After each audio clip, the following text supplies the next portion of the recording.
کیونکہ بہت سے یہودی اور عیسائی ایسے ہیں جو ایتھیسٹ ہو چکے ہیں، وہ خدا کے منکر ہیں، یا خدا کو مانتے ہیں لیکن حضرت مسیح علیہ السلام کو میسنجر آف گاڈ نہیں مانتے. تو اس طرح کا عیسائی ہوگا تو پھر وہ عیسائی کرسچن نہیں ہے. پھر وہ تو اگر واقعی کرسچن ہے، بائبل کو مانتا ہو اور حضرت مسیح علیہ السلام کو اللہ کا پیغمبر مانتے ہو، تو پھر ان کی عورت سے نکاح جائز ہے. یہودیوں کا بھی ایسے ہی، اگر موسیٰ علیہ السلام کو اللہ کا پیغمبر مانتے ہیں، تورات کو اللہ کی کتاب مانتے ہیں، تو ان کی عورت سے نکاح جائز ہے. جائز ہے، کرنا چاہیے کہ نہیں کرنا چاہیے یہ ایک لمبی ڈیبیٹ ہے. اس میں بعض دفعہ مسائل بھی ہوتے ہیں. ہر جائز کام کرنے کا نہیں ہوتا.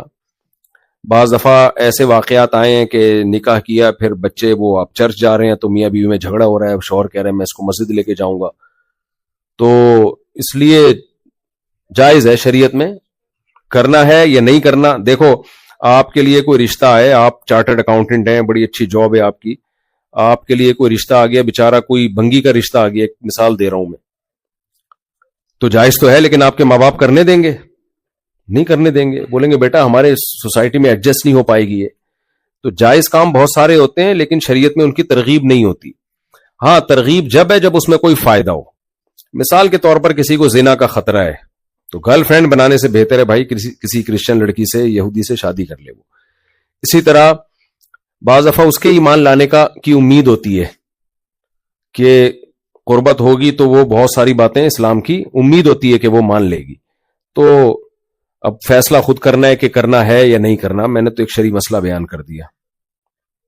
جی یہ سوال ہے کہ یہ پوچھ رہی ہیں کہ اگر نظر لگتی ہے تو کیسے پتہ چلتا ہے کہ یہ نظر لگ گئی اور اس کا کیا علاج؟ دیکھیں یقینی طور پہ نہیں پتہ چل سکتا کہ نظر لگی ہے، لیکن بعض دفعہ ایسا ہوتا ہے کہ کوئی سبب نہیں ہوتا. نظر جب لگتی ہے نا تو کوئی سبب نہیں ہوتا نقصان کا، کوئی وجہ نہیں ہوتی. صحابہ کے دور میں ایسا ہوا، ایک صحابی نہا رہے ہیں، ان کی جسم خوبصورت تھا، کسی صحابی نے دیکھا تو فوراً زمین پہ گر گئے وہ. تو ہم دیکھتے ہیں بعض دفعہ قربانی کے بچڑے وچڑے لے کر آتے ہیں نا، بہت ہی خوبصورت ہوتے ہیں، 1 سال سے پل رہے ہوتے ہیں، کچھ نہیں ہوتا، کوئی آتا ہے پتہ نہیں کس نظر سے دیکھتا ہے. تو بخاری کی حدیث ہے العین حق، نظر برحق ہے. لیکن اتنی زیادہ آج کل لوگ نظر کی بات کر رہے ہیں، بعض دفعہ کوئی وجہ ہوتی ہے تو ہر چیز نظر پہ ڈال دی جاتی ہے. دیکھیں نظر اچھمبے کی چیزوں کو لگتی ہے جو مشہور نہ ہو. ایکٹروں کو نظر نہیں لگتی حالانکہ سارے ہینڈسم ہوتے ہیں.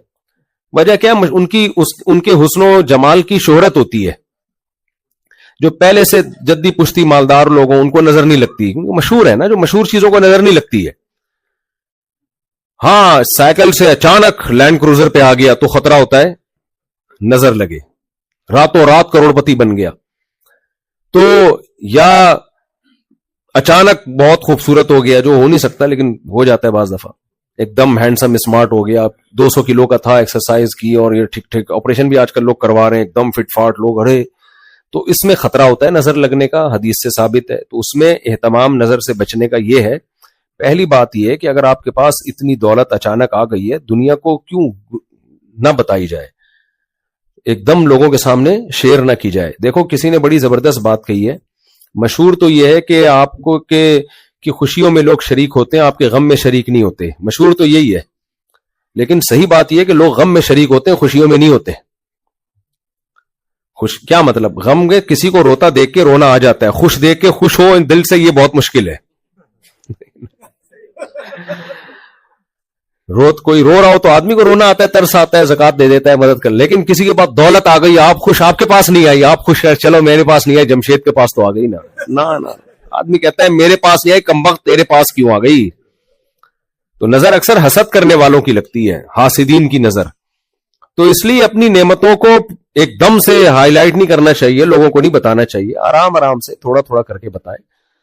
تو یہ اہتمام. اور جو دعائیں ہیں جو نبی صلی اللہ علیہ وسلم نظر سے بچنے کی دعائیں، اعوذ بکلمات اللہ التامہ من کل شیطان وہامہ ومن کل عین لامہ. اسی طرح خوبصورت بچہ، کوئی ایکسٹرا آرڈینری بہت زیادہ خوبصورت ہو بچہ ہو، اس کو نظر لگنے کا خطرہ ہوتا ہے. جیسے یعقوب علیہ السلام نے اپنے جو بیٹے تھے نا سارے خوبصورت لمبے لمبے، اب جہاں یعقوب علیہ السلام رہتے تھے وہاں ان بچوں کو نظر کا خطرہ نہیں تھا کیونکہ وہیں اسی گاؤں دیہات میں پلے بڑے جوان ہوئے. لیکن جب مصر جا رہے ہیں تو جو نئے لوگ دیکھیں گے نا کہ ایک باپ کے یہ 11 بیٹے اتنے خوبصورت، اتنے جوان خوبصورت، ایک دروازے سے داخل ہوں گے تو اس لیے انہوں نے کہا کہ لا تدخلوا من باب واحد، سب ایک گیٹ سے داخل مت ہونا، الگ الگ دروازوں سے. حالانکہ یہ اہتمام آپ نے جہاں آپ رہ رہے تھے وہاں نہیں کیا، کیونکہ وہ تو سب کو پتا تھا. تو اس لیے میں کہتا ہوں اگر کسی نہیں، وہ پھر شادیوں کی بات آئے گی، پھر ہو جاتا ہے خواتین بیٹھی ہوئی ناراض ہوتی ہیں، بعض کنوارے چھڑے چھاٹ اچانک 4 ہو گئی تو نظر لگے گا وہ سب بیوہ ہو جائیں گی. تو ایک ایک کر کے بتا، پہلے 1 پھر 2 پھر 3، ویسے بھی مرے گا. کل مجھے کوئی شو مار رہا تھا کہ میری دونوں بیوی ایک ساتھ رہتی ہیں. میں نے کہا کوئی مسئلہ نہیں ہے، تو خود کہاں رہتا ہے پہلے یہ بتا. یہ جب بھی ساری حضرت بہت معذرت، جب بھی کوئی شو مار رہا ہو نا کہ میری 4 اور میری 2 ایک ساتھ، تو فون پوچھا کریں تو خود کہاں رہتا ہے. خود گھر سے باہر رہے گا پھر وہ دونوں رہیں گی، خود گھر میں رہے گا پھر وہ رہ کے دکھائے. تو نظر سے بچنے کا یہ اہتمام کرنا چاہیے. تو بہت خوبصورت بچہ ہو، اب بچے بھی آڑے ترچا نیلا پیلا، اس کو بھی نظر کے اتنے زیادہ وہم ہوتا ہے، بھائی نہیں اس کو نہیں لگ رہی. بے فکر رہے، اس کو نہیں لگ رہی. ماں باپ کے لیے تو اپنا ہر بچہ پیارا ہوتا ہے نا، باقی سب کو نہیں اچھا لگ رہا ہوتا وہ. جی یہ فرما رہے ہیں کہ میں سید ہوں اور میرے 5 یا اس سے زیادہ بچے ہیں، تعداد نہیں بتائی انہوں نے، اور کہہ رہے ہیں کہ میں زکوٰۃ نہیں دے سکتا، اور تعلیم اگر مساجد اور پرائیویٹ اسکول میں دینی تعلیم بھی، وہاں بھی فیسیں ہوتی ہیں، حفظ کراؤ اس میں بھی فیس ہوتی ہے، عالم بناؤ اس میں بھی، تو اتنی تو فیس ہم افورڈ نہیں کر سکتے، زکوٰۃ ہم دے نہیں سکتے.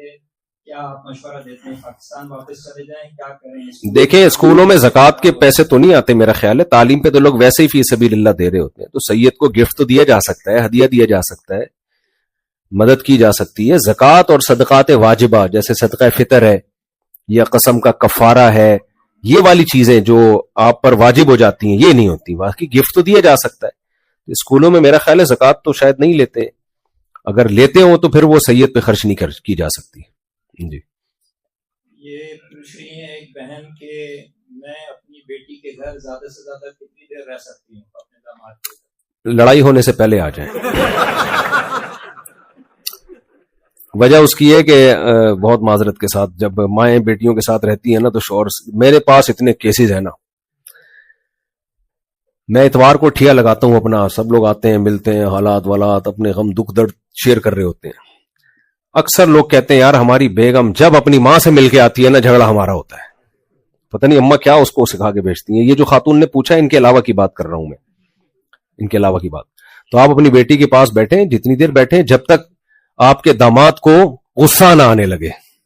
اگر وہ لگ رہا ہے کہ یار میرے گھر میں مداخلت بہت زیادہ ہو رہی ہے تو پھر چلی جائیں. اور بعض دفعہ داماد کا دل بڑا ہوتا ہے، وہ کہتے ہیں بیٹھی رہیں بھائی، آپ تو یہیں آ کے رہ لیں، ایسے بڑے دل کا داماد ہے تو ٹھیک ہے، چھوٹے دل کا داماد ہے تو چلی جائیں. ظاہر ہے کسی کے گھر میں اس کی پرمیشن کے بغیر زیادہ رہنا اچھا نہیں ہوتا. داماد پہ ڈیپینڈ کرتا ہے کس ٹائپ کا داماد ہے آپ کا. تو یہ مسئلہ مجھ سے پوچھنے کے بجائے داماد سے پوچھنے کا ہے. مجھ سے پوچھیں. بتائیے کسی کا سوال ہے اس مجمع میں سے، کھڑے ہو کے بتائیے مختصر. آپ بہت تعریف دیتے ہیں 4 شادیوں کی، لیکن مشکلات بندی کر سکتے ہیں. امریکہ میں جیل ہو جاتی ہے سیدھا سیدھا، مجھے بھی مرواؤ گے خود بھی مرو گے. یہاں تو سنا ہے پاسپورٹ لے لیتے ہیں. وعلیکم السلام. جی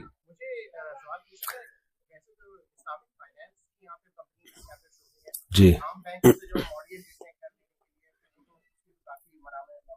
جی جی جی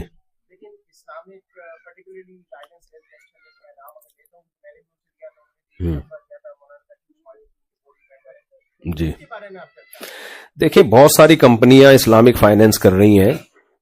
میں ایک جنرلی ایک اصول بتاتا ہوں، جو اس معیار پہ پوری اترتی ہیں ان کا کام جائز ہے، جو نہیں اترتی اس کا کام جائز نہیں ہے. بعض دفعہ ہوتا ہی ہے کسی کمپنی کو ہم پڑھ لیں، اس کے بارے میں نام لے کے فتویٰ دینے، اس کا کام جائز ہے. فتوے کے بعد وہ چینج ہو جاتے ہیں، فتویٰ تو پرانا چلا رہے ہوتے ہیں، سسٹم چینج کر لیتے ہیں. اب پاکستان میں اسلامک بینکنگ جتنی بھی ہے ان کی تو نگرانی اسٹیٹ بینک خود کر رہا ہے، ان کے لیے چینج ہونا اب ممکن نہیں ہے. وہاں قانون الحمدللہ بہت مضبوط بن رہے ہیں، اور یہ آہستہ آہستہ جتنے بھی سودی بینک ہیں وہ بھی اب اسلامک بینکنگ کی طرف آ رہے ہیں. سپریم کورٹ نے وہ قانون پاس کیا ہے نا. تو پاکستان تو اللہ سے ہمیں امید ہے کہ ایک اچھا کام ہو جائے گا، اس سودی بینکنگ سے کافی حد تک نکل جائے گا انشاءاللہ. لیکن یہاں ملکوں میں، کینیڈا میں، امریکہ میں جو اسلامک فائنینس کر رہے ہیں تو مجھے نہیں پتا کہ وہ صحیح کر رہے ہیں نہیں کر رہے. بعض دفعہ مفتی تقی عثمانی صاحب کا نام لے رہے ہوتے ہیں کہ وہ بورڈ ہیں ممبر کے, لیکن نہیں ہوتے, وہ فیک نیوز ہوتی ہیں. تو ایک طریقہ سمجھ لینا کہ کس طریقے سے جائز ہے, کس طریقے سے ناجائز ہے. دیکھیں اسلامک بینک کیا کرتا ہے سود میں اور اسلامی جو طریقہ کار ہے نا, اس میں فرق یہ ہے کہ میں آپ کے پاس آتا ہوں, آپ ایک بینک ہیں یا کمپنی ہے یا کچھ بھی ہیں, میں آ کے آپ سے کہتا ہوں کہ یار مجھے گھر خریدنا ہے, مجھے 1 کروڑ روپے آپ قرضہ دے دیں گھر خریدنے کے لیے. آپ کہتے ہیں میں فری میں نہیں دیتا, 1 کروڑ کا گھر خریدو اور 1.5 کروڑ مجھے قسطیں باندھ دو. تو یہ خالص سود ہے. جائز طریقہ اس کا یہ ہے کہ میں آپ کے پاس آتا ہوں, 1 کروڑ کا مجھے گھر چاہیے, آپ کہتے ہیں میں آپ کو قرضہ نہیں دوں گا کیونکہ قرضے پہ ہی سود ہوتا ہے. میں آپ کو 1 کروڑ کا گھر خریدوں گا, اپنے قبضے میں لوں گا, اور پھر میں آپ کو 1.5 کروڑ کا بیچ دوں گا. یہ بالکل جائز ہے, حلال ہے. قسطوں پہ چیز ہمیشہ مہنگی ہی ہوتی ہے. بعض لوگوں نے کہا قسطوں کا کاروبار بھی اسلام میں جائز نہیں.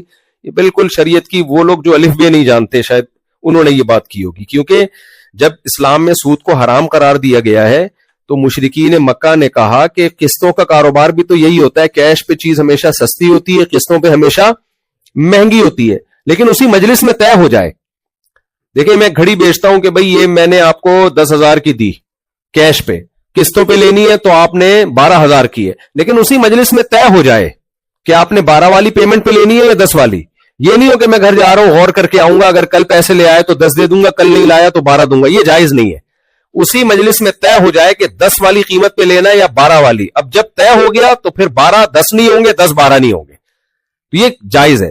تو مشرکین نے یہی اعتراض کیا تھا کہ یہ ہم جب کیش پیمنٹ پہ لیتے ہیں چیز سستی ہوتی ہے, قسطوں پہ مہنگی ہوتی ہے, تو سود میں بھی تو یہی ہے, تو دونوں میں کیا فرق ہے؟ تو اللہ نے فرق کیا بیان کیا, فرمایا احل اللہ البیع وحرم الربا. فرق یہ ہے کہ اس کو اللہ نے حلال کیا, اس کو حرام کیا اللہ نے. تو اب لوگ کہتے ہیں کان ادھر سے پکڑو ادھر سے پکڑو, اسلامک بینکنگ میں بھی تو یہ ہو رہا ہے. نہیں بھائی, کان ادھر سے پکڑو ادھر سے پکڑو والی بات نہیں ہے. ایک ہے پیسہ کمانے کا جائز طریقہ اور ایک ہے پیسہ کمانے کا ناجائز طریقہ. میں ایک آسان مثال دیتا ہوں. دیکھو آپ میرے پاس آئے کہ بھئی 1 لاکھ روپے چاہیے, اب بول تو آئیں گے نہیں, مجھے امید ہے انشاءاللہ. میرے پاس کیوں آئیں گے آپ کو ڈر ہوگا مولوی صاحب کہیں گے 2 لاکھ روپے چندہ چاہیے مجھے. تو آپ آئے میرے پاس 1 لاکھ روپے مجھے چاہیے, اور میں کہہ رہا ہوں یار میں تو 1 لاکھ فری میں دوں گا, تو 1 مہینے بعد مجھے 2,000 پروفٹ چاہیے. یہ خالص سود ہے. جائز طریقہ کیا ہے؟ میں 1 لاکھ کی چیز خریدوں اور آپ کو 1 مہینے کی انسٹالمنٹ پہ 1,02,000 کی بیچ دوں. رزلٹ سیم آیا کہ نہیں آیا؟ بولے نا, سیم رزلٹ. اب آپ اس چیز کو کیش کرا لو. یہی چیز مشرکین کنفیوز ہوتے تھے کہ یہ تو وہی ہے, کوئی فرق تھوڑی ہے. اللہ نے کہا فرق ہے, یہ حلال ہے وہ کیا ہے؟ حرام ہے. حالانکہ بہت بڑا فرق ہے, یہ جب بڑے پیمانے پر ہوتا ہے تو پوری معیشت ہل جاتی ہے اس سے. لیکن اس فرق میں جانے کا شریعت نے ہمیں مکلف نہیں بنایا, کیونکہ قانون جب بنایا جاتا ہے ایک ایک کو بٹھا کے سمجھایا نہیں جاتا کہ اس میں کیا کیا حکمتیں. امریکہ قانون بنا رہے, ایک ایک بندے کو سمجھا رہے ہم نے یہ لا اس لیے بنایا ہو, تو بھائی قانون تو گیا, وہ کہتے ہیں یہ لا ہے فالو کرنا پڑے گا, آپ کو سمجھ میں آئے یا آپ کو نہ آئے. تو سود کو اللہ نے حرام قرار دے دیا, قسطوں پہ کاروبار کو اللہ نے حلال قرار دے دیا. تو یہ اس لیے کیا کہ اسلام قیامت تک کے لیے آیا, کوئی سود کا آلٹرنیٹ تو ہونا چاہیے تھا نا. ایک آدمی 1 لاکھ روپے پہ پیسہ کمانا چاہ رہا ہے تو شریعت نے کہا ایسٹس بیچ میں لے کر آؤ, اس کو بیچو. پیسے کی سرکولیشن اس لیے ایک نیچرل رہتی ہے اس سے. اب کیا ہے کہ میں گھر لینا چاہتا ہوں تو آپ سودی بینک کے پاس جائیں گے, وہ سیدھا سیدھا آپ کو بولے گا 1 کروڑ روپے لے لو اور اتنے پیسے دے دو ہمیں. گھر کی ایسی کی تیسی, گھر چوری ہو جائے, کچھ بھی ہو جائے, زلزلے میں تباہ ہو جائے, ان کا ہیڈک نہیں ہے. گاڑی بھی ایسی دیتے ہیں, گاڑی لو لے کے چلاؤ, ٹوٹ جائے پھوٹ جائے جو مرضی ہو جائے, ہمیں تو بھائی پیسے چاہیے. یہ حرام ہے, ناجائز ہے. جائز طریقہ کیا ہے؟ آپ آئے کہ بھائی ہمیں 1 لاکھ روپے چاہیے. میں کہتا ہوں کرنا کیا ہے آپ نے کہا میں نے گاڑی خریدنی ہے. میں کہتا ہوں میں گاڑی خریدتا ہوں 1 لاکھ کی, اپنے قبضے میں لی میں نے, اور آپ کو میں نے وہ 1.5 لاکھ کی قسطوں پہ بیچ دی. لیکن پہلے اپنے قبضے میں لی تاکہ تھوڑی دیر کے لیے میرے رسک میں آئے, کیونکہ حدیث سے یہ بات ثابت ہے جس چیز کا آپ رسک نہیں اٹھاتے اس پہ پروفٹ نہیں لے سکتے. چند سیکنڈ کے لیے گاڑی میرے قبضے میں آئے گی, کیونکہ اس دوران چوری ہوگی تو میرا نقصان ہو, تو اب میں نقصان کا رسک لے رہا ہوں. اب اس میں یہ بھی کر سکتا ہوں کہ میں نے خرید کے, چونکہ آپ ہی کو بیچنی ہے, لہذا آپ پہلے میرے لیے خریدو اور میرا وکیل بن کے اس پہ قبضہ کرو, پھر دوبارہ سے آپ سے ایگریمنٹ ہوگا میں آپ کو بیچ دوں گا وہ گاڑی. یہ دونوں ایگریمنٹ ایک دوسرے سے بالکل الگ الگ ہوتے ہیں. ان میں آپ کے پاس یہ رائٹ ہوتا ہے, آپ اگلے ایگریمنٹ میں بولو میں نے نہیں خریدنی, یہ آپ کے پاس رائٹ ہوتا ہے. تو گھر میں بھی ایسا ہی ہے کہ کیا کرتا ہے بینک, گھر خریدتا ہے لیکن وہ کہتا ہے تلاش آپ کرو کیونکہ میں نے بیچنا آپ ہی کو ہے. تو آپ تلاش کرتے ہیں یہ والا گھر ہے, بینک کہتا ہے ٹھیک ہے 80% میں خریدوں گا, 20% آپ اس میں اس کے یونٹ بنا لیتے ہیں, جیسے 100 یونٹ بنا لیے تو 80% شیئر میرے ہو گئے, 20% کس کے ہو گئے, آپ کے ہو گئے. بینک نے 80% پیمنٹ کر دی اور بینک کہتا ہے اب آپ اس میں رہنا شروع کریں. 80% کے 80 یونٹ کر دیے, ایک یونٹ کا رینٹ اتنا ہے, تو آپ وہ رینٹ ہمیں دیتے رہے اور ساتھ ساتھ ہر مہینے یونٹ خریدتے بھی رہے ہم سے. تو آپ جتنا دیر سے یعنی یونٹ خریدیں گے نا اتنا رینٹ آپ زیادہ دیں گے. میں سمجھا پا رہا ہوں؟ یعنی آپ جلد سے جلد پیمنٹ کر کے یونٹ خریدتے چلے جائیں, خریدتے چلے جائیں, خریدتے چلے جائیں, تو آپ جلدی گھر کے مالک بن جاؤ گے. بینک کہے گا ٹھیک ہے بھائی تمہارا گھر ہے, اور آپ نے یونٹ خریدنے میں دیر کر دی تو بینک کا نقصان نہیں ہے, وہ کہے گا رینٹ تو آ رہا ہے نا میرے پاس. جتنے یونٹ خریدو گے شرکت متناقصہ کہتے ہیں, آپ کی شرکت اسی حساب سے کم ہوتی چلی جائے گی اور آپ کا رینٹ کم ہوتا چلا جائے گا. اب اس میں لوگ کہتے ہیں کان ادھر سے پکڑو ادھر سے پکڑو, ایسا نہیں ہے. بینک جب 80% کا مالک ہوتا ہے تو اس کا نقصان بھی بینک اٹھاتا ہے. وہ گھر زلزلے میں ہلاک ہو جائے, کوئی بھی نقصان ہو جائے تو 80% بینک ہی کا نقصان ہوگا یا کمپنی ہی کا نقصان ہوگا. اگر اس کی انشورنس کرائی ہوئی ہے, انشورنس جائز نہیں ہے لیکن ایک مثال دے رہا ہوں, تو کرائیے تو وہ بینک کرائے گا کیونکہ وہ آپ کا رسک نہیں ہے. اسی طرح گاڑی رینٹ پہ لے کے بینک نے آپ کو دے دی, گاڑی ٹھک گئی کہیں تو بینک کا نقصان ہے, آپ کا نقصان نہیں ہوگا اس میں. تو اس طریقے سے اگر کوئی شخص یا کوئی کمپنی یا کوئی بینک بزنس کر رہا ہے تو وہ جائز ہے. اور اگر یہ نہیں ہے, مثال کے طور پر بینک نے کہا 80% گھر ہمارا ہے, 20% آپ کا ہے. آپ نے کہا بینک سے اگر یہ ڈاکوؤں نے قبضہ کر لیا تو 80% نقصان آپ کا ہے, بینک کہہ رہے نہیں میرا نہیں ہے. اس کا مطلب یہ صرف ڈاکومنٹس میں ہو رہا ہے, حقیقت میں نہیں ہو رہا. میں سمجھا پا رہا ہوں؟ تو سچی مچی میں یہ پورا طریقہ شرکت متناقصہ کہتے ہیں اصطلاح میں, کہ بینک زیادہ حصہ خرید لیتا ہے گھر کا اور کچھ فیصد آپ خرید لیتے ہیں, اور پھر بینک اپنا حصہ آپ کو رینٹ پہ بھی دیتا ہے اور یونٹ آپ کو بیچتا بھی رہتا ہے اور اس کے طے کر لیتا ہے یونٹ. اچھا, اس میں ایک تھوڑا سا اشکال یہ ہوتا ہے کہ وہ قیمت میں بھی کائبور کی وجہ سے, جو کراچی میں تو کائبور ہی ہوگا نا, یہاں لائبور, تو جو بینک کی جو آفر ریٹ ہوتا ہے نا کہ اتنے پیسے میں بینک اتنا پروفٹ دیتا ہے, تو وہ قیمت فلیکسیبل ہوتی ہے, چینج ہوتی رہتی ہے. اس میں لوگوں کو اشکال ہوتا ہے کہ یہ کہ سود کے ریٹ کے حساب سے اس کے بھی ریٹ اوپر نیچے ہوتے ہیں. تو اس کی دو حدود انہوں نے کی ہوئی ہوتی ہے کہ اگر لائبور اتنا ہو گیا تو اس سے زیادہ نہیں جائے گا, ہم قیمت اس سے زیادہ نہیں, رینٹ اس سے زیادہ نہیں لیں گے. لائبور اس سے کم ہو گیا تو ہم رینٹ اس سے کم نہیں کریں گے. تو اس کی گنجائش ہے شریعت میں, کیونکہ یہ اتنی یعنی تھوڑی اس میں وہ کمی بیشی ہوتی ہے کہ یہ دونوں پارٹنر اس پہ راضی ہوتے ہیں, اس میں کوئی نزاع یا جھگڑے کا خطرہ نہیں ہوتا. تو اس طرح سے اگر کوئی کر رہا ہے تو ٹھیک ہے, اگر نہیں کر رہا تو پھر وہ ڈرامہ کر رہا ہے. بعض لوگوں نے ایسا کیا, نام ڈاکومنٹس خاندانی بنائے ہوئے ہیں کہ 80% گھر ہمارا ہوگا, 20% تمہارا ہوگا, اس میں ہمارے اتنی ہے, کچھ بھی نہیں پیچھے.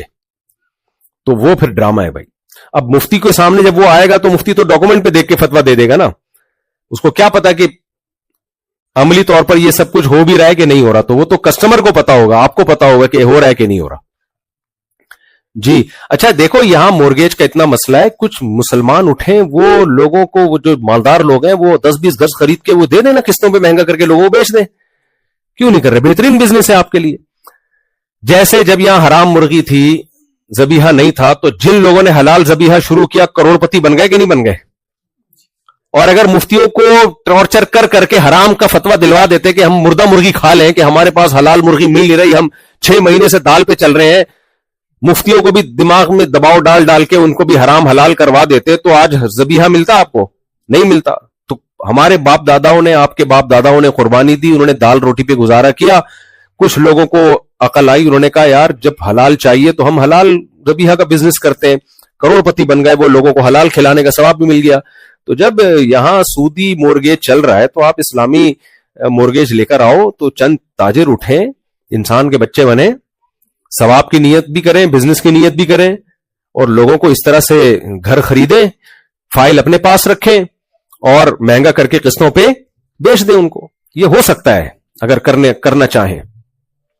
جی یہ پوچھ رہے ہیں کہ بیٹا عالم بننا چاہتا ہے مگر باپ کہتا ہے کالج یونیورسٹی جاؤ, عالم بنو گے تو تم کیسے اپنا گزارا کرو گے, روڈوں پہ آ جاؤ گے تو بیٹا باپ کی بات مانے, کیا کرے؟ دیکھیں جو تعلیم ہے نا, آپ نے بزنس کرنا ہے, تعلیم حاصل کرنی ہے, ڈاکٹر بننا ہے, انجینئر بننا ہے, یہ انسان کے بنیادی رائٹس ہیں. اس میں ماں باپ کی اطاعت لازم نہیں ہے.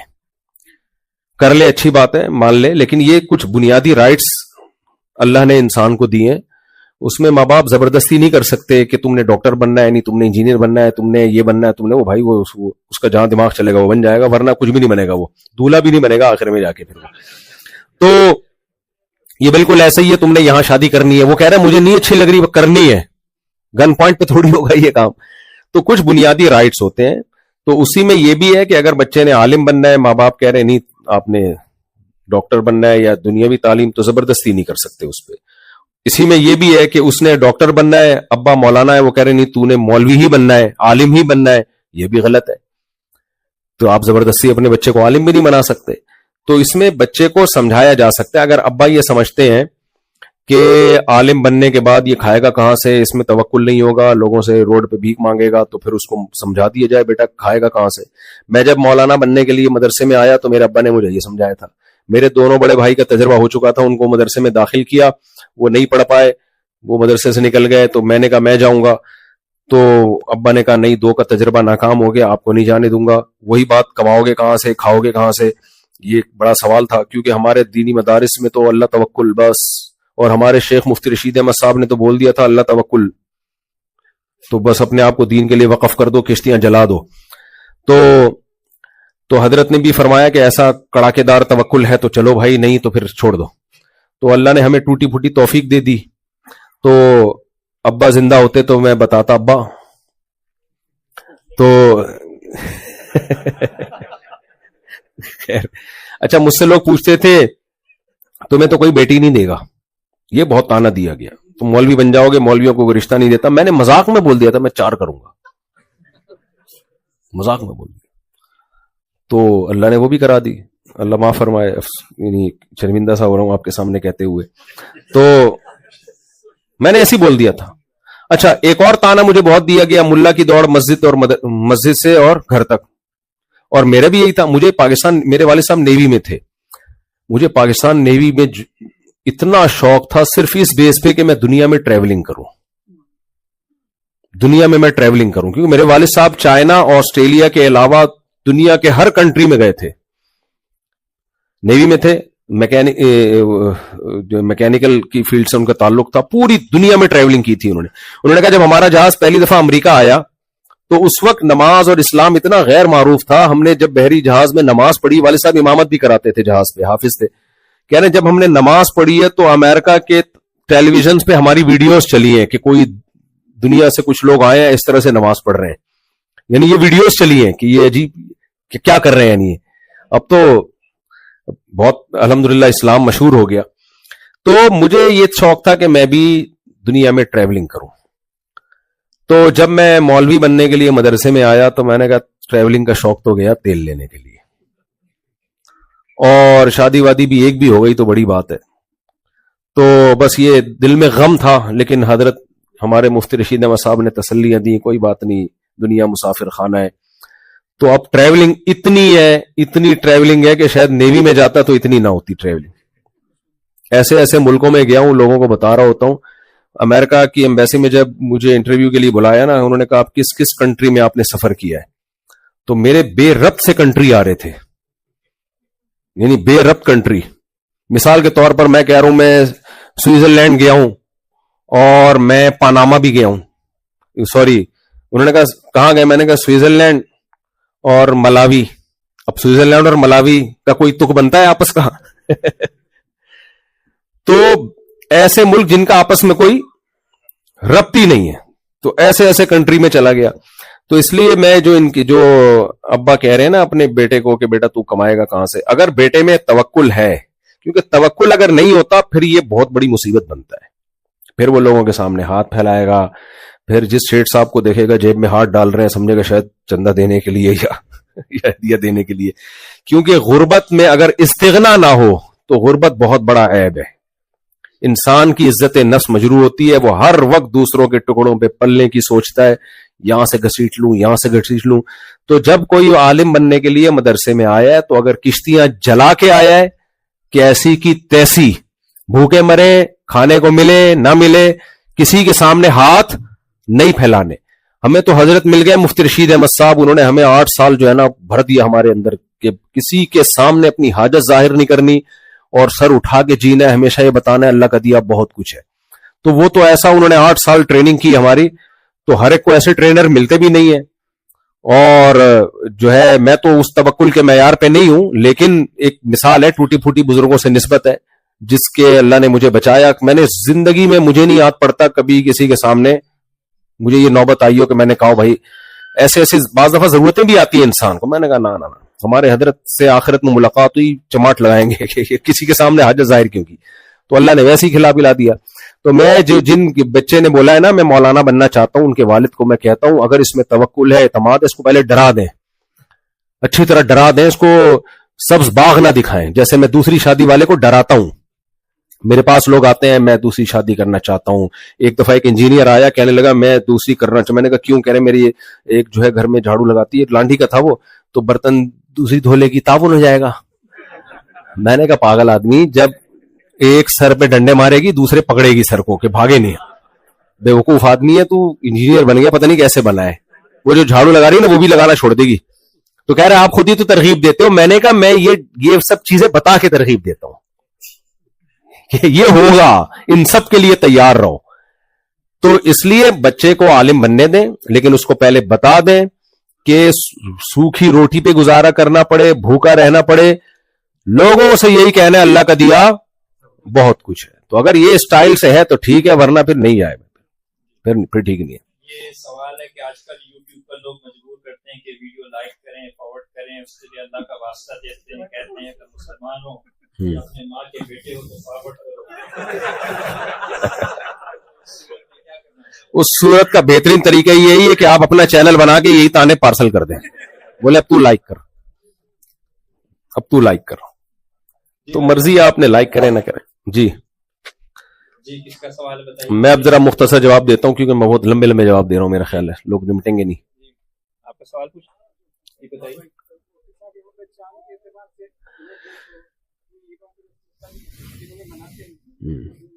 چاند دیکھ کے روزہ رکھنے کا حکم ہے, دیکھ کے افطار کرنے کا حکم ہے. غلط ہو رہی ہیں. جب ایک طریقہ پہلے سے چلتا آ رہا تھا رؤیت کا, دیکھو کیلکولیشن کے ذریعے چاند کے بارے میں ایکوریٹ فیصلہ کرنا ممکن ہی نہیں ہے. لوگ ہمیں پتہ ہے کیا کہتے ہیں کہ ماہرین فلکیات سے پوچھو. اب سائنس نے اتنی ترقی کی, آپ ماہر فلکیات سے پوچھیں گے وہ کہیں گے کیلکولیشن کا طریقہ صحیح آئی نہیں. خود ماہر فلکیات نہیں مانتے اس نظام کو. وجہ اس کی کیا ہے میں اب آپ کو بتاتا ہوں. دیکھیں چاند کی ایک عمر ایسی ہوتی ہے, اتنا باریک ہوتا ہے کہ ماہر فلکیات کہتے ہیں ناممکن ہے کہ نظر آ جائے. وہ کیا کہتے ہیں, ناممکن ہے کہ نظر آ جائے. تو اس میں تو آپ نے کیلکولیشن کی کہ کل عید نہیں ہوگی کیونکہ چاند نظر آنے کا امکان ہے ہی نہیں. ایک چاند کی جسامت ایسی ہوتی ہے جس میں ماہر فلکیات کہتے ہیں 100% نظر آئے گا, 100% کیا ہوگا, نظر آئے گا. یہاں آپ نے ماہر فلکیات سے مدد لے لی کہ بھئی کل لازمی عید ہے, لیکن ایک سچویشن ایسی ہوتی ہے جو زیادہ تر ہوتی ہے, سو ماہر فلکیات کہہ رہے ہیں پتہ نہیں آ سکتا ہے کہ نہیں آ سکتا. سمجھ میں آ رہی ہے بات کہ نہیں آ رہی ہے؟ تو یہاں تو پھر دیکھنے ہی پر ہوگا نا, ماہر فلکیات خود کنفیوز ہوگا. تو کیسے فلکیات کی رو سے آپ کیلنڈر بنا کے پورے سال کا وہ چلا سکتے ہیں, یہ ممکن ہی نہیں ہے. تو جن ملکوں نے یہ کیا ہے ان میں بڑے مسائل ہوتے ہیں. ان میں بعض دفعہ یہ ہوتا ہے کہ کل اعلان ہو گیا عید ہے, اور عید گزرنے کے بعد مغرب کے بعد بھی چاند نظر نہیں آیا ہوتا. یہ درجنوں دفعہ ہوا ہے, میری اپنی زندگی میں ہوا ہے. میں نے خود فون کر کے لوگوں کو بتایا کہ یار آج عید کا دن ہے, مغرب کے بعد بھی تمہارے شہر میں چاند نظر آ رہا ہے. لوگ کہہ رہے ہیں نہیں نظر آ رہا, حالانکہ دوسرے کا دن کا چاند تو جتنی بھی نظر کمزور ہو نا لازمی نظر آتا ہے. تو اس لیے یہ بالکل بزدل کا خیز بات ہے. تو اس میں یہ غلط ہے جو سسٹم چلا آ رہا ہے نا صدیوں سے, چاند دیکھ کے رکھنا اور گواہیاں لینا وہی ٹھیک ہے. یہ فلکیات ماہر فلکیات بھی رؤیت ہی کو ترجیح دیتے ہیں. جو فلکیات کے ماہرین ہیں وہ بھی یہی کہتے ہیں کہ دیکھے بغیر آپ نہیں فیصلہ کر سکتے, اور اگر آپ کیلنڈر پہ ڈال دو گے تو پھر بلنڈر ہوں گے, اور ہوتے رہتے ہیں. جن ملکوں میں کیلنڈر پہ بڑے بڑے بلنڈر ہوتے ہیں وہاں پہ اعلانات ہوتے ہیں کہ اس دفعہ ایک روزہ کھا گئے, ایک روزہ بڑھا دیا, ایک یہ کر دیا. اور سب سے بڑا مسئلہ تو یہ ہوتا ہے کہ بہت دفعہ ایسا ہوتا ہے, بہت دفعہ, چند دفعہ نہیں, کہ عید کا جو دن گزر چکا ہے نا, گزرنے کے بعد بھی عید کا چاند نظر نہیں آیا. تو کنفرم اس کی علامت ہوتی ہے کہ روزہ کھا گئے. ورنہ تو پہلے دن کا چاند میں تو اختلاف ہو سکتا ہے, کسی کو نظر آئے نہ آئے, دوسرے دن تو 100% نظر آئے گا نا, وہ دوسرے دن بھی نہیں آ رہا. بہت دفعہ ایسا ہوتا ہے. تو یہ ہے یہ جو کیلکولیشن کا نتیجہ. لوگ کہتے ہیں کہ مولانا کو سائنس کا نہیں پتا, اس لیے کہتے ہیں رویت. یہ مولانا لوگوں کو اب تو دنیا بہت آگے, یہ وہی ہے ڈارون کی بات ہے. سائنس کہتی ہے بھائی, سائنس کو ڈیپ میں جا کے دیکھو گے, سائنس کبھی نہیں وہ تھیوری کو مانے گی. وہ کہتی ہے چینجر کے بغیر چینجنگ نہیں ہو سکتی, تو کریشن کا عمل خود بخود کیسے ہو گیا. تو سائنس کے لیے بھی کھوپڑی چاہیے نا سمجھنے کے لیے, ایویں پھینکتے رہو تو کوئی کچھ ہے ہی نہیں. کچھ سائنس سے کچھ ثابت ہو. تو ماہر فلکیات ہی یہ کہتے ہیں کہ کیلنڈر پہ نہیں ہو سکتا, کیلنڈر سے مدد لی جا سکتی ہے. مدد یہ لی جا سکتی ہے, وہ کتنی, کہ ماہر فلکیات سے پوچھ لیا جائے کہ امکان بھی ہے. ماہر فلکیات بتا دیں گے ناممکن, اتنا باریک ہوگا کہ ابھی تک کوئی ایسا ترم خان پیدا ہی نہیں ہوا جس کی آنکھوں میں کوئی خوردبین ایسی لگی ہوئی کوئی چاند دیکھ لے. تو ہم پہلے سے فیصلہ کر لیں بھائی, ماہر فلکیات نے کہہ دیا چاند نظر آنے کا کوئی امکان نہیں ہے. جو کہے کہ نظر آئے اس کو جوتے مارو. ایسا بھی ہوتا ہے, کوئی امکان نہیں ہوتا, خام خواہ میں 25 آدمیوں نے دیکھ لیا, 30 آدمیوں نے دیکھ لیا, ان کو الٹا لٹکاؤ کہ جب امکان ہی نہیں تھا تمہیں نظر کہاں سے آ گیا. اسی طرح ماہر فلکیات سے مدد بھی لی جا سکتی ہے. وہ بتا دیں گے 100% نظر آئے گا. تو پہلے سے اعلان ہو سکتا ہے بھائی دیکھیں گے اور نظر آئے گا لازمی. لیکن زیادہ تر ہوتا کیا ہے, ماہر فلکیات کہتے ہیں بھائی پتہ نہیں, چاند نہ اتنا باریک ہے نہ اتنا موٹا ہے, کچھ ہم فیصلہ نہیں کر سکتے. چاند کے وجود پہ تو حکم کا مدار رکھ ہی نہیں سکتے. چلیں جی جی بتائیے کیا سوال ہے آپ کا. وعلیکم السلام. قریبی رشتہ دار ہے جو غریب ہے پر ان کا نام سید, تو وہ اصل سید ہے نہیں. وہ جب نام سید ہے تو ہمارے پاس تو اس کے علاوہ کوئی دلیل نہیں ہے نا, ڈی این اے تھوڑی کرائیں گے, بس یہی ہوگا کہ سید ہی سمجھا جائے گا ان کو. جی جی, زکات نہیں دیں, ویسے مدد کر لیں نا. دیکھو ابا کو بھی زکات نہیں دے سکتے آپ, بیٹا باپ کو زکات نہیں دے سکتا, باپ بیٹے کو زکات نہیں دے سکتا, تو کیا مطلب بھوکا مرنے دیں. ابا کو ویسے ہی خرچ کرو بھائی. جی جی جی جی بالکل پوچھیں پوچھیں, دونوں قسموں کے سوال پوچھیں آپ. یہ سوال یہ ہے کہ میرا پرنٹنگ کا کام ہے, اور کچھ سائنس تو میں یہ سے بنا کر دے دیتا ہوں, لیکن کچھ سائنس جو میرا پرنٹر نہیں پرنٹ کرتا, میرا کہیں اور سے پرنٹ کرا کے وہیں سے شپ کرا دیتا ہوں. میں نے آپ کے بیان سنا کہ ڈراپ شپنگ جو ہے وہ حلال نہیں ہے, جائز نہیں. میں نے ایسے نہیں کہا ڈراپ شپنگ جائز نہیں ہے. اس کی کن کن صورتوں میں جائز ہے, کن کن صورتوں میں ناجائز ہے, پوری ڈیٹیل بتائیے. ایسے نہیں کہا کہ ڈراپ شپنگ علی الاطلاق ناجائز ہے, یہ نہیں کہا میں.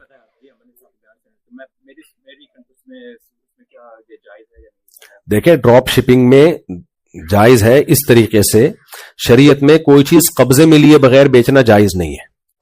تو آپ اس کو اپنے قبضے میں لیں یا اپنے وکیل کے کسی کو بھیجیں, نمائندہ بنائیں, وہ قبضے میں لے, پھر آگے نئے سرے سے بیچیں. یہ نہیں کر سکتے تو 2 پارٹیوں کے درمیان کمیشن ایجنٹ بن جائیں آپ, لیکن ان کو بتائیں کہ بھائی میں تمہارا مال اس کو بکوا رہا ہوں, مجھے صرف اس کا کمیشن چاہیے مجھے. پھر یہ نہ کہ میں اپنی چیز بیچ رہا ہوں آپ کو. تو یہ احتیاط آپ کو کرنی پڑے گی اس میں. اچھا, تیسری صورت یہ ہے کہ بیچے نہیں, بیچنے کا وعدہ کر لیں آپ. بھئی یہ بکنگ ہے اتنے کی میں آپ کو بیچوں گا, اگر وہ کہے ٹھیک ہے میں خریدوں گا تو پھر خریدیں, رائڈر کو بھیجیں, وہ آپ کا وکیل بن کے اس پہ قبضہ کرے گا, اور جا کے پھر نئے سرے سے اس کو اسے بارگیننگ کریں, ابھی آپ یہ خریدتے ہو کہ نہیں خریدتے. تو یہ 2 الگ الگ خرید و فروخت کے معاملے ہونے چاہیے. جی میرا مسئلہ یہ ہے کہ جیسے مجھے سائن بنانا تھا, ایونٹس کے لیے بنانا ہوتا ہے سائنس, رائٹ. تو میں کہاں سے پرنٹ کرا کے اس کو فوراً سائن نیکسٹ سائن چاہیے, تو وہیں سے پرنٹ کرا کے وہاں سے شپ کرا دیتا ہوں. اگر میں اپنے پاس منگواؤں گا تو اس کو سائن ٹائم پہ ملیں گے نہیں. تو وہ اس کنڈیشن میں سائن کس چیز کے سائن؟ پرنٹنگ ہوتے ہیں, پرنٹنگ سائن. ہاں, تو یعنی آپ نے وہ بینر بیچے. کچھ میرا پرنٹر ہے, میں کچھ جو سائن میں پرنٹ کر سکتا ہوں میں پرنٹ کر کے سیل کرتا ہوں, میں اپنے ہاتھ سے. ہاں, اور کچھ ایسے ہوتے ہیں جو آپ کو مارکیٹ سے خرید کے بیچنے ہیں, لیکن وہ آپ نے دکھائے وہ, لیکن اپنے پاس سے پرنٹ کر کے بیچ دیے. میں یہ کہہ رہا ہوں کہ میرا پرنٹر ایک خاص سائز پہ پرنٹ کرتا ہے, رائٹ. تو اس سے بڑا مجھے پرنٹ کروانا ہے تو میں پھر دوسرے پرنٹر سے پرنٹ کروا کے وہیں سے میں کسٹمر کو شپ کروا دیتا ہوں. اپنے پاس میں اگر میں منگواؤں گا تو وہ اس کو دیر ہو جائے گا. اس میں پھر آپ کسٹمر کو پہلے وہ بیچ چکے ہوتے ہیں. نہیں, یہ جائز نہیں. جب آپ نے ایک چیز خریدی نہیں ہے, آپ اس کو پہلے سے بیچے نہیں. آپ دیکھیں پیسوں سے کوئی فرق نہیں, پیسے ایڈوانس میں بھی لیے جا سکتے ہیں, دیے بھی جا سکتے ہیں. آپ اس سے بیچنے کا وعدہ کریں. ٹھیک ہے نا, آپ کہیں کہ میں یہ چیز تمہیں بیچوں گا, تم اتنے کی لوگ ہے تو میں ارینج کر کے دیتا ہوں, وہ وعدہ کر لے ہاں جی میں آپ سے یہ خریدوں گا, پھر آپ جب وہ لیں رائڈر کے ہاتھ میں آئے تو آپ پھر اس سے دوبارہ کہیں بھائی یہ آ رہی ہے چیز, آپ نے وعدہ کیا تھا, اگر آپ کو چاہیے تو آپ لو خریدو, نہیں چاہیے تو آپ واپس کر دو. ڈپازٹ بھی لیا جا سکتا ہے, لیکن وہ ڈپازٹ اگر وہ کہتے ہیں مجھے نہیں چاہیے تو پھر وہ ڈپازٹ واپس کرنا پڑے گا.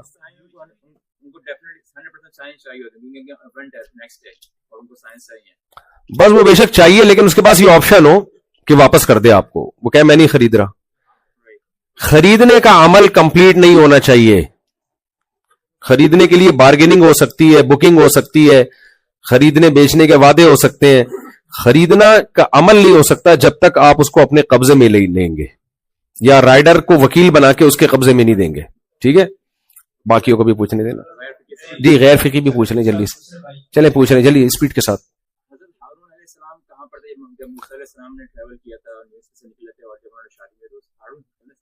بنی اسرائیل کے پاس تھے وہ,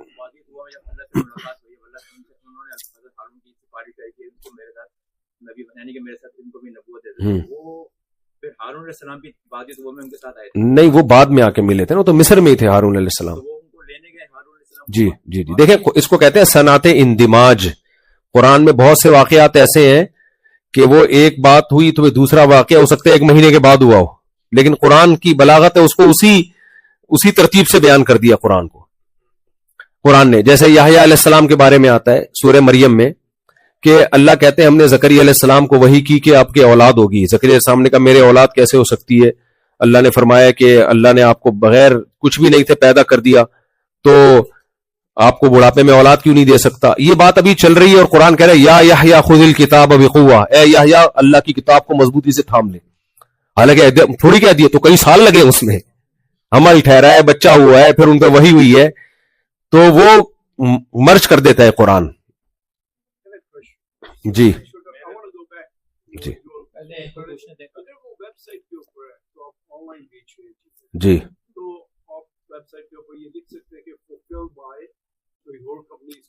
جی جی یہ لکھ دیں, یہ ٹھیک ہو جائے گا. جی جی جی یہ ہماری طرف سے آفر ہے. ہاں جی, اگر پارٹنر کہتے ہیں تو وہ پھر وہ پارٹنرشپ کا ایگریمنٹ کریں اس کے ساتھ آپ. ہاں پھر پارٹنرشپ کے ایگریمنٹ میں یہ بھی ہوتا ہے کہ اگر وہ چیز ہلاک ہو گئی تو آدھا نقصان آپ بھرو گے, پھر صرف ہوائی بات نہ ہو پوری وہ. جی چلے پوچھ لیں جلدی سے پوچھ لیں.